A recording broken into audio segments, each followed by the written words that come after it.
नमस्कार, मैं सुनीता कथा मंथन में आप सबका स्वागत करती हूँ। कथा मंथन में आज सुनिए यशपाल जी द्वारा रचित कहानी करवा का व्रत।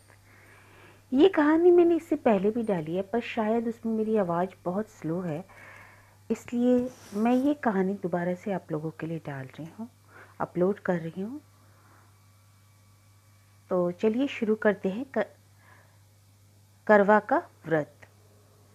कन्हैया लाल अपने दफ्तर के हमजोलियों और मित्रों से 2-3 बरस ही बड़ा था, परंतु ब्याह उसका उन लोगों के बाद हुआ। उसके बहुत अनुरोध करने पर भी साहब ने उसे ब्याह के लिए सप्ताह भर से अधिक छुट्टी ना दी थी। लौटा तो उसके अंतरंग मित्रों ने भी उससे वही प्रश्न पूछे जो प्रायः ऐसे अवसरों पर दूसरों से पूछे जाते हैं, और फिर वही परामर्श उसे दिए गए जो अनुभवी लोग नवविवाहितों को दिया करते हैं। हेमराज को कन्हैया लाल समझदार मानता था।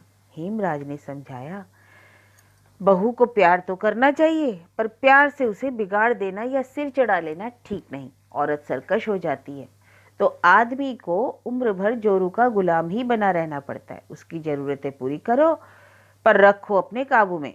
मारपीट बुरी बात है, पर यह नहीं कि औरत को मर्द का डर ही ना रहे।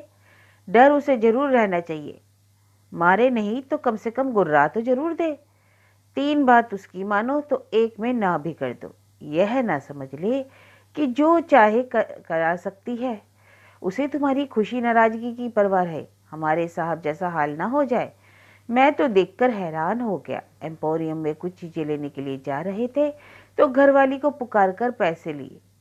बीवी ने कह दिया, कालीन इस महीने रहने दो, अगले महीने सही। तो भीगी बिल्ली की तरह बोले, अच्छा। अरे भाई, मर्द को रुपया पैसा तो अपने पास में रखना चाहिए, मालिक तो मर्द है। कन्हैया के विवाह के समय नक्षत्रों का योग ऐसा था कि ससुराल वाले लड़की की विदाई कराने के लिए किसी तरह तैयार नहीं हुए। अधिक छुट्टी नहीं थी, इसलिए गौने की बात फिर पर टल गई,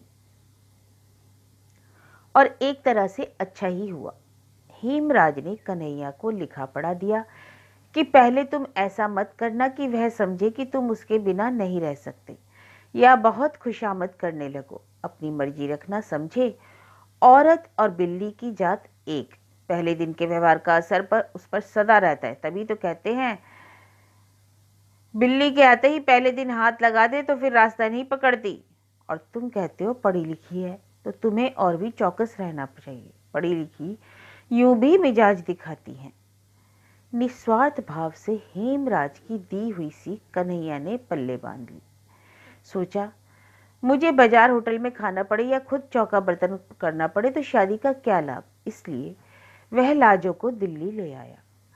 दिल्ली में सबसे बड़ी दिक्कत मकान की होती है। रेलवे में काम करने वाले कन्हैया के जिले के बाबू ने उसे अपने क्वार्टर का एक कमरा और रसोई की जगह सस्ते किराए पर दे दी। 100-1.25 साल में से मजे में चल रहा था। लाजवंती अलीगढ़ में 8वीं जमात तक पढ़ी थी। बहुत सी चीजों का शौक था, कई ऐसी चीजों के भी जिन्हें दूसरे घरों की लड़कियों को या नई ब्याही बहुओं को करते देख मन मारकर रह जाना पड़ता था। उसके पिता और बड़े भाई पुराने ख्याल के थे। सोचती थी, ब्याह के बाद सही उन चीजों के लिए कन्हैया से कहती।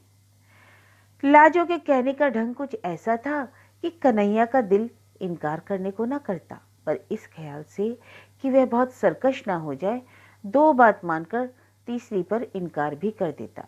लाजो मुंह फुला लेती, और लाजो मुंह फुलाती तो सोचती कि मनाएंगे तो मान जाऊंगी, आखिर तो मनाएंगे ही।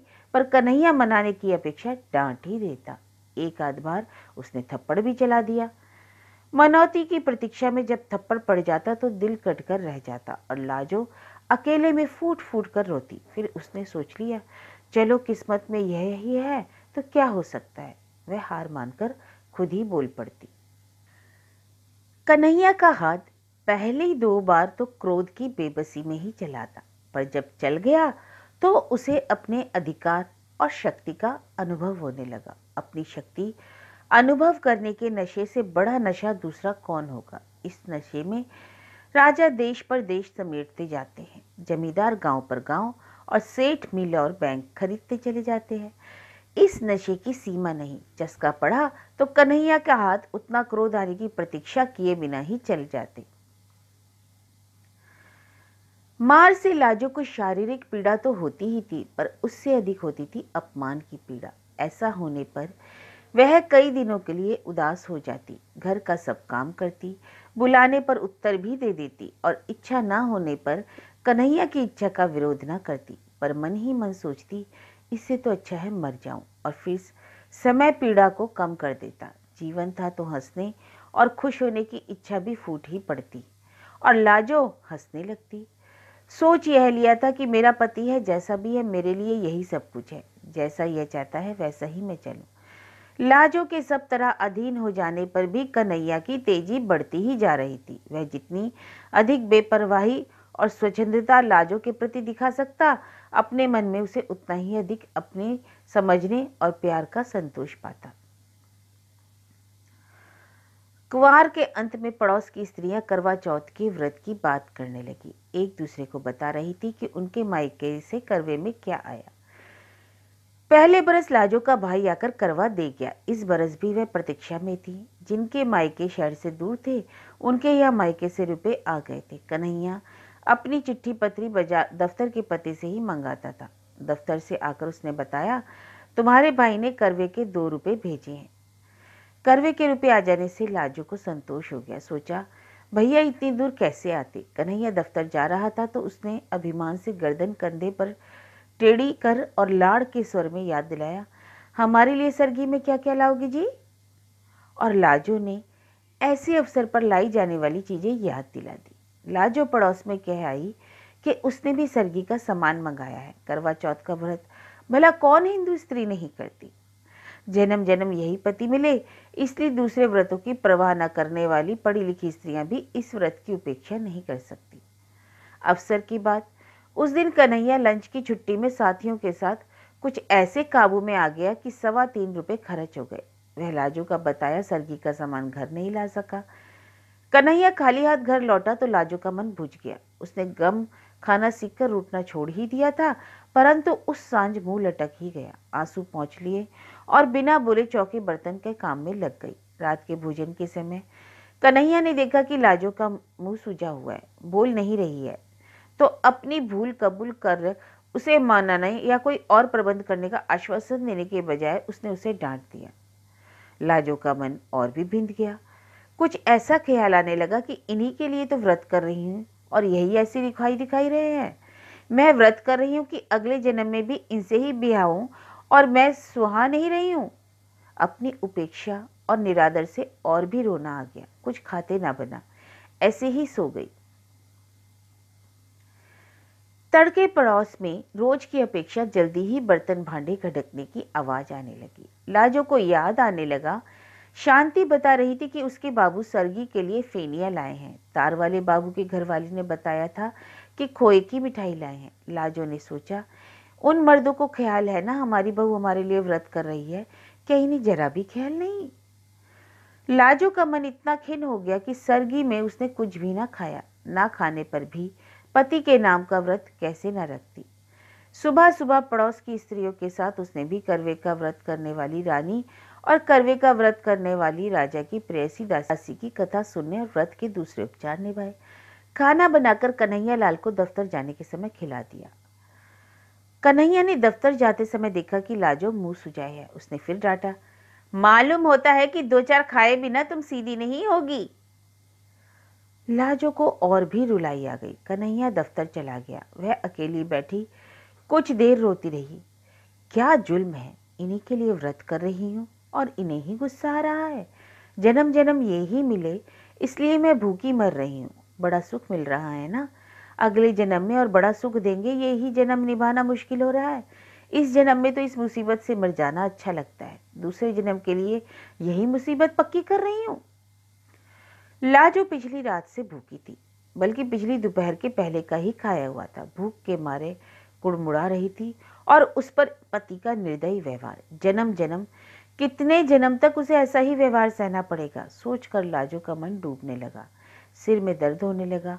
वह धोती के आंचल सिर बांधकर खाट पर लेटने लगी तो झिझक गई। करवे के दिन बान पर नहीं लेटा या बैठा जाता, वह दीवार के साथ फर्श पर ही लेटी रही। लाजो की पड़ोसिनों की पुकार सुनाई थी, वे उसे बुलाने आई थी। करवा चौथ का व्रत होने के कारण सभी स्त्रियां उपवास करके भी प्रसन्न थी। आज करवे के कारण नित्य की तरह दोपहर के समय सीने पिरोने, काटने बुनने का काम नहीं किया जा सकता था। करवे के दिन सुई सलाई और चरखा छुआ नहीं जाता। काज से छुट्टी थी और विनोद के लिए ताश या जुए की बैठक जमाने का उपक्रम हो रहा था। लाजो को भी उसी के लिए बुलाने आई थी। सिर दर्द और मन के दुख के कारण लाजो जा नहीं सकी। सिर दर्द और बदन टूटने की बात कहकर वह टाल गई और फिर सोचने लगी, ये सब तो सुबह सरगी खाए हुए हैं, जान तो मेरी ही निकल रही है। और फिर अपने दुखी जीवन के कारण मर जाने का ख्याल आया और कल्पना करने लगी कि करवा चौथ के दिन उपवास किए किए मर जाए तो इस पुण्य से जरूर ही यही पति अगले जन्म में मिले।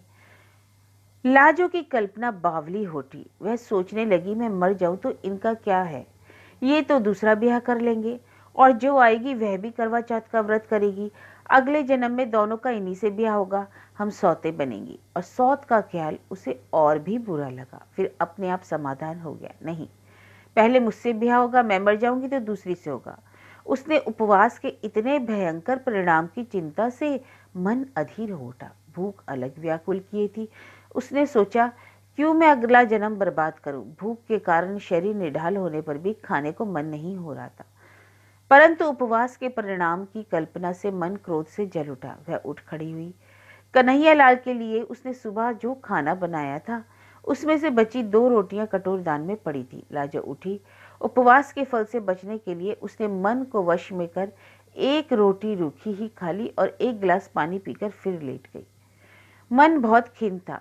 कभी सोचती, ठीक ही तो किया, अपना अगला जन्म क्यों बर्बाद करूं। ऐसे पड़े पड़े झपकी आ गई।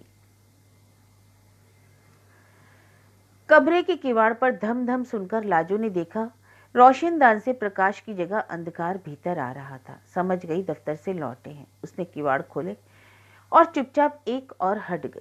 कन्हैया लाल ने क्रोध से उसकी तरफ देखा। अभी तक तुम्हारा पारा नहीं उतरा, मालूम होता है झाड़े बिना ना उतरेगा। लाजो के दुख हुए दिल पर और चोट पड़ी और पीड़ा क्रोध में बदल गई। कुछ उत्तर ना दे वह घूमकर फिर दीवार के सहारे फर्श पर बैठ गई। कन्हैया लाल का उबाल और भी हो गया गुस्से का।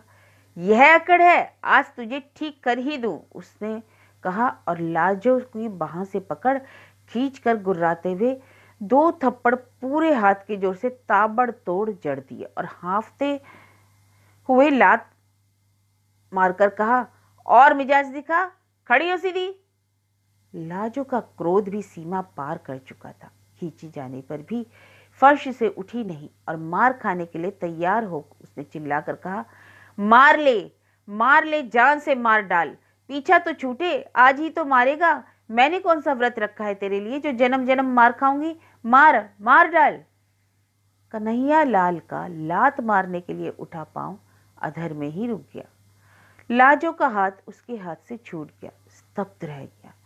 मुंह में आई गाली भी मुंह में रह गई। ऐसे जान पड़ा कि अंधेरे में कुत्ते के धोखे जिस जानवर को मार बैठा था उसकी घुर्राहट से जाना कि वह शेर था।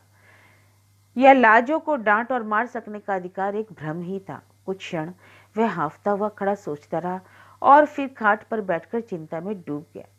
लाजो फर्श पर पड़ी रो रही थी। वह उसे और देखने का साहस कन्हैया लाल को ना हो रहा था। वह उठा और बाहर चला गया। लाजो फर्श पर पड़ी फूट फूट कर रोती रही। जब घंटे भर रो चुकी तो उठी। चूल्हा जलाकर कम से कम कन्हैया के लिए तो खाना बनाना ही था। बड़े बेमन से उसने खाना बनाया। बना चुकी तब भी कन्हैया लाल लौटा नहीं था। लाजो ने खाना ढक दिया और कमरे के किवाड़ उड़काकर फिर फर्श पर लेट गई। यही सोच रही थी, क्या मुसीबत है जिंदगी, यही झेलना था तो पैदा ही क्यों हुई। मैंने क्या किया था जो मारने लगे। किवाड़ों के खुलने का शब्द सुनाई दिया। वह उठने के लिए आंसुओं से भीगे चेहरे को आंचल से पोंछने लगी। कन्हैया लाल ने आते ही एक नजर उसकी ओर डाली। उसे पुकारे बिना ही वह दीवार के साथ बिछी चटाई पर चुपचाप बैठ गया।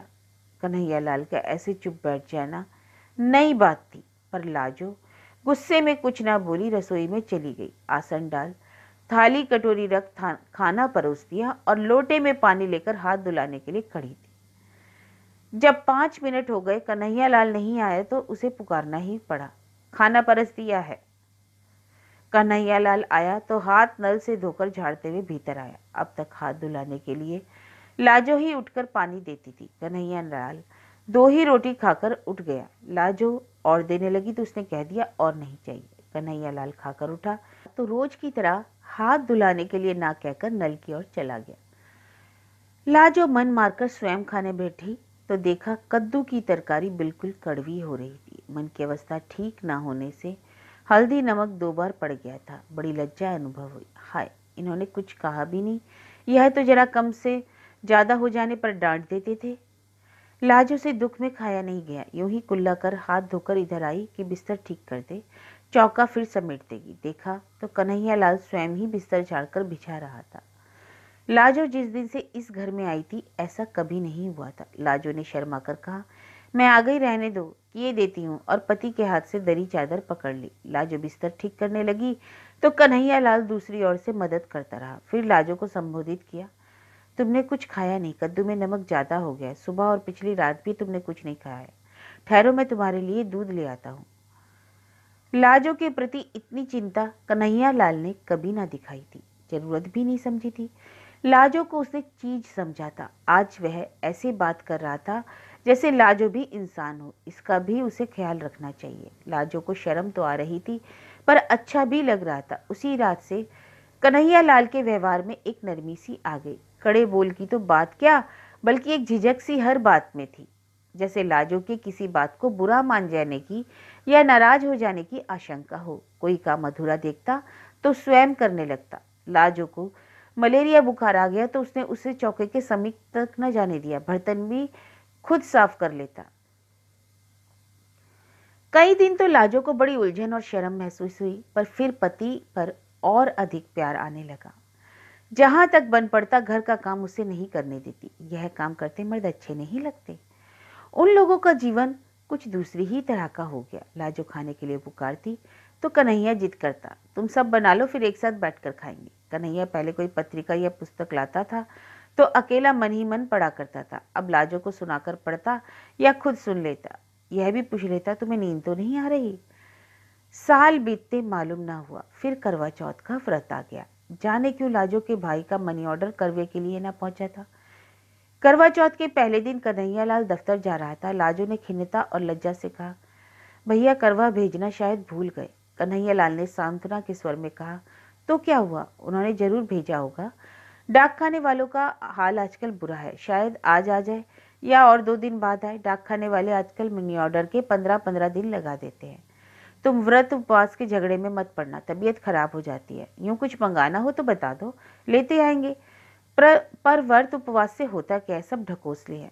वाह जी, कैसे हो सकता है, हम तो यह जरूर रखेंगे। भैया ने करवा ना भेजा ना सही, बात तो व्रत की है, करवे की थोड़े ही है। लाजो ने बेपरवाही से कहा। संध्या के समय कन्हैया लाल आया तो रुमाल में बंधी छोटी गांठ लाजो को थमाकर बोला, लो फैनी तो मैं ले आया हूँ, पर व्रत व्रत के झगड़े में ना पड़ना। लाजो ने मुस्कुराकर रुमाल लेकर अलमारी में रख दिया। अगले दिन लाजो ने समय पर खाना तैयार कर कन्हैया को रसोई में पुकारा, आओ खाना परस दिया है। कन्हैया ने जाकर देखा खाना एक ही आदमी के लिए परसा था। और तुम? उसने लाजो की ओर देखा। वाह जी, मेरा तो व्रत है, सुबह सरगी भी खा ली, तुम सो रहे थे। लाजो ने मुस्कुराकर प्यार से बताया। ओ यह बात है, तब तो हमारा भी व्रत रहा, आसन से उठते हुए कन्हैया लाल ने कहा। लाजो ने पति को पकड़कर रोकते हुए समझाया, क्यों पागल हो, कहीं मर्द भी करवा चौथ का व्रत रखते हैं और तुमने सरगी कहाँ खाई? नहीं नहीं, यह कैसे हो सकता है? कन्हैया नहीं माना। तुम्हें अगले जन्म में मेरी जरूरत है तो क्या मुझे तुम्हारी नहीं है? यह तुम भी व्रत ना रखो आज, या फिर तो। लाजो पति की ओर कातर आंखों से देखती हार मान गई। पति के उपास से दफ्तर जाने पर उसका हृदय गर्व से फूला नहीं समा रहा था। तो यह कहानी है यशपाल जी की करवा का व्रत।